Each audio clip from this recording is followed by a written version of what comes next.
அப்போ 2000 3000 நல்ல வியாபாரம், செம்ம வியாபாரம். இப்போ ஒண்ணுங்க தீபாவளியா கூட்டமே இல்லை, சுத்தமா கூட்டமே இல்ல. சுத்தமாக இனியாட்டம் வியாபாரமே கிடையாது. ஜனங்கள்லாம் என்னதான் ஆச்சுன்னு எங்களுக்கே தெரியல.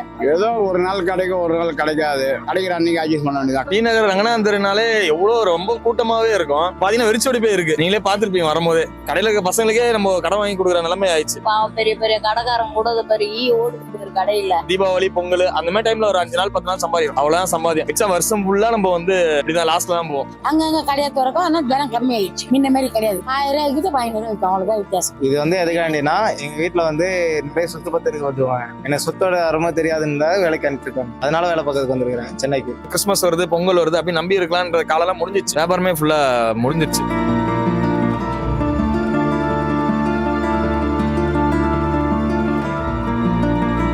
இவ்வளவு நேரமா நிப்பீங்க ஒரு நாளைக்கு?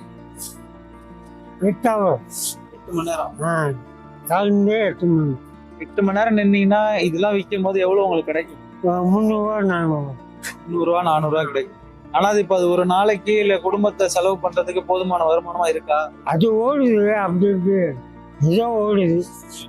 முன்னாடி டி நகர்னால இங்க ரங்கநாதன் தெருனால ரொம்ப கூட்டமா இருக்கும்ல, அப்பெல்லாம் எப்படி இருந்துச்சு வியாபாரம்? அப்போ 2000 3000 நல்ல வியாபாரம், செம்ம வியாபாரம். இப்போ ஒண்ணுங்க சுத்தமா எதுவும் சும்மா வந்தா அப்படியே ஓடிட்டு போகுது. தீபாவளிக்கே கூட்டம் இல்லை. இந்த வாட்டி தீபாவளிக்கே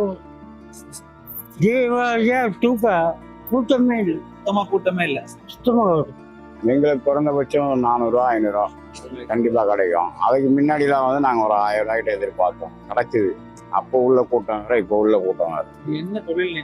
நாங்க டைலரிங் தான். டெய்லரிங். ஆமா. எவ்வளவு நேரம் உழைப்பீங்க ஒரு நாளைக்கு? காலையில் 8 மணிக்கு வந்தா நைட்டு 8 9 மணிக்கு. இந்த மாதிரி பாருங்க. 13 மணி நேரம் கிட்ட இருக்கு. முன்னாடி சொல்றீங்க 13 மணி நேரம் இருந்தா ஒரு 1000 ரூபாய் அந்த மாதிரி கிடைக்குதுன்றீங்க. இப்ப அதுல பாதி கூட வரது இல்லையே, எப்படி? காரணம் வந்து பிரிஞ்சிருச்சுல்ல. முன்ன வந்து ஒரே ஏரியான்னும் போது ரங்கநாதன் தெரு தான், பிரசவாகம் தான் மெயின் ஏரியா ஆரம்பத்துல. அதை தவிர வந்து இப்போ ரங்கநாதன் தெரு, இப்போ வந்து கடைகள் பிரிஞ்சு போரூர், தாம்பரம், புறம்பேட்டை எல்லா இடத்துல பிரிஞ்சனால வியாபாரம் வந்து பாதிக்கப்பட்டுச்சு. அதனாலதான் கொஞ்சம் இதாயிடுச்சு. இப்ப எப்படின்னா, ஏன்னா ஒரு நாளைக்கு 300 400 சொல்றீங்க, அது எப்படி ஒரு குடும்பத்தை நடத்துறதுக்கோ இல்ல உங்களோட சேவைகளுக்கோ, ஏன்னா மறுபடியும் முதலீடு போடணும், இந்த மாதிரி நிறைய விஷயங்களுக்கு எப்படி சமாளிக்கணும்? ஏதோ ஒரு நாள் கிடைக்கும், ஒரு நாள் கிடைக்காது.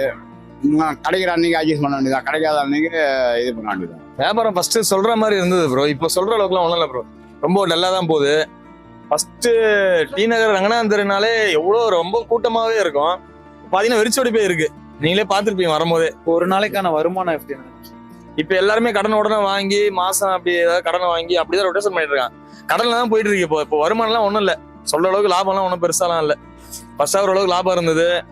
கடையில இருக்க வேலை செய்யற பசங்களுக்கு அது சம்பளம் தான் கொடுத்து போக ஏதோ நம்மளுக்கு ஏதோ 10 ரூபா கிடைக்கும். கடையில இருக்க பசங்களுக்கே நம்ம கடன் வாங்கி கொடுக்குற நிலைமை ஆயிடுச்சு. சம்பளம் அந்த மாதிரி ஆயிடுச்சு. மின்னியாட்டெல்லாம் வருமானம் இல்லப்பா. முதல்ல இந்த கொரோனா வந்தது பத்தியா, அதுக்கப்புறம் இப்ப எல்லாத்துக்குமே அடி வாங்குது வியாபாரம். மின்னியாட்டம் பாவம் பெரிய பெரிய கடைக்காரங்க கூட அது பெரிய ஓடுது கடையில. எங்களுக்கு அன்னாடம் கிடைக்கிறது, அன்னாடம் சாப்பிட்டு அன்னாடம் வயிற்ற கலக்குறோம், அவ்வளவுதான். சொல்ற பொருள்லாம் ஒன்றும் வியாபாரம் இல்லை. மின்னியாட்டம் வியாபாரமே கிடையாது. ஜனங்கள்லாம் என்னதான் ஆச்சுன்னு எங்களுக்கே தெரியல. தோராயமா ஒரு நாளைக்கு எவ்வளவு நான் கிடைக்கும்? தோராயமா ஒரு நாளைக்கு வந்து கடையை பொறுத்து ப்ரோ. இப்போ வந்து இப்போ நம்ம கடையில வந்து 10 பேர் வேலை செய்யறாங்க. 10 பேர் வேலை செய்யறாங்கன்னா நம்ம வந்து எப்படி ஒரு நாளைக்கு 1 லட்சம் வியாபாரம் பண்ணி ஆகணும். சம்பளம், கடை வாடகை அதெல்லாம் பார்த்தோன்னா அப்படி பண்ணி ஆகணும். ஆனா அந்த வியாபாரம் ஆகலையே. ஒரு நாளைக்கு 10,000 5,000 கஷ்டமா இருக்கு. முதல்ல இருந்து நம்ம சம்பளம் கொடுக்குற மாதிரி எல்லாமே போகும். அந்த மாதிரி தான் போகுது. சீசன் டைம் அந்த தீபாவளி பொங்கல் அந்த மாதிரி டைம்ல ஒரு 5 நாள் 10 நாள் சம்பாதிக்கும். அவ்வளவுதான் சம்பாதியம். மிச்சம் வருஷம் ஃபுல்லா நம்ம வந்து இப்படிதான் லாஸ்ட்ல தான் போவோம். ஒரு நாளைக்கு எவ்வளவுக்கா உங்களுக்கு வருமானம்? எனக்கு ஒரு நாளைக்கு மிஞ்சி போனா ஒரு 500 ரூபாய் 400 ரூபாய் வித்து, எல்லா சரக்கும் வித்துதுன்னா 500 ரூபாய் கிடைக்கும்.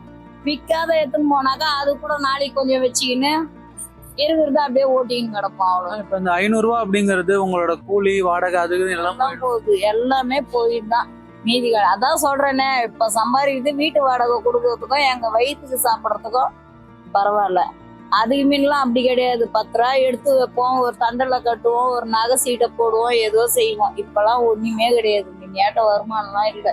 ஏதோ கடவுள் புண்ணியத்துல 10 ரூபா எங்க வயிற்றுக்கு சாப்பிடுறோம், அவ்வளவுதான். முன்னாடி எல்லாம் பண்டிகை காலங்கள்ல எல்லாம் இங்க நிறைய கூட்டம் வந்துட்டு இருந்துச்சுன்னு சொல்றாங்க. பட் இப்ப அதெல்லாம் எதுவுமே இல்லையே.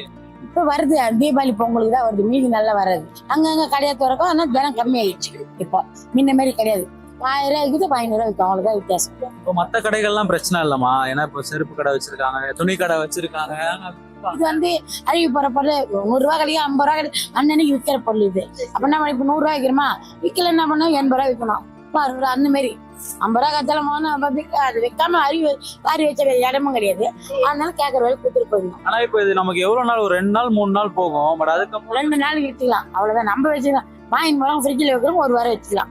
நம்ம கிட்ட 2 நாளைக்கு வச்சுக்கலாம், அவ்வளவுதான். அது வரைக்கும் தான் நல்லா இருக்கும். ஞாயிற்றுக்கிழமை சனிக்கிழமை கூட்டமா இருக்கும், வேற மீதி நாள் வந்து டல்லா தான் இருக்கும். ஒரு நாளைக்கு என்ன ஒரு 10 பீஸ் இருக்கும், அவ்வளவுதான். ஒரு நாளைக்கு 10 பீஸ் தான் எவ்வளவு நாங்க 10 பீஸ் தான் அது காசு எனக்கு தான். நான் ஒரு 30,000 ரூபாய் போட்டோம்னா அதுல இருந்து ஒரு 100 ரூபாய் வரும், அவ்வளவுதான். இது வந்து எதுக்காண்டினா எங்க வீட்டுல வந்து நிறைய சொத்து பத்திரிக்கை வச்சுருவாங்க.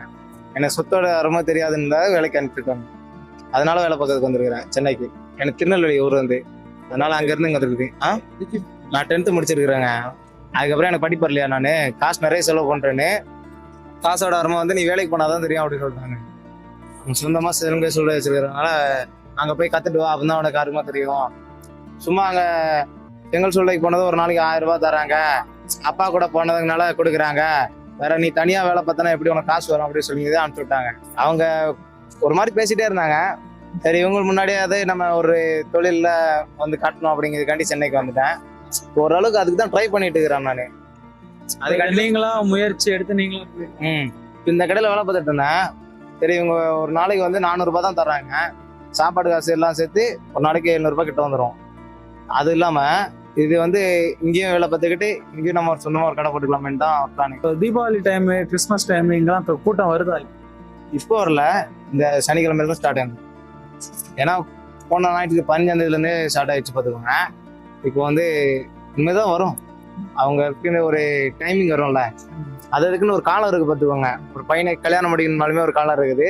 அதே மாதிரி அவங்க ட்ரெஸ் எடுக்கணும்னா ஒரு டைமிங் வச்சிருப்பாங்க. அவங்க கையிலும் காசு இருக்கணும், சும்மா வந்துட்டு போயிட்டு எடுத்துட்டு போக முடியுமா, அதுக்காண்டி அவங்க யோசிப்பாங்க. இப்போ பண்டிகை காலங்கள்ல பாத்தீங்கன்னா இந்த எப்பவுமே எங்க கூட்டமா தான் இருந்துட்டு இருக்கோம். இப்போ பண்டிகை காலங்களே கூட்டம் இல்லை.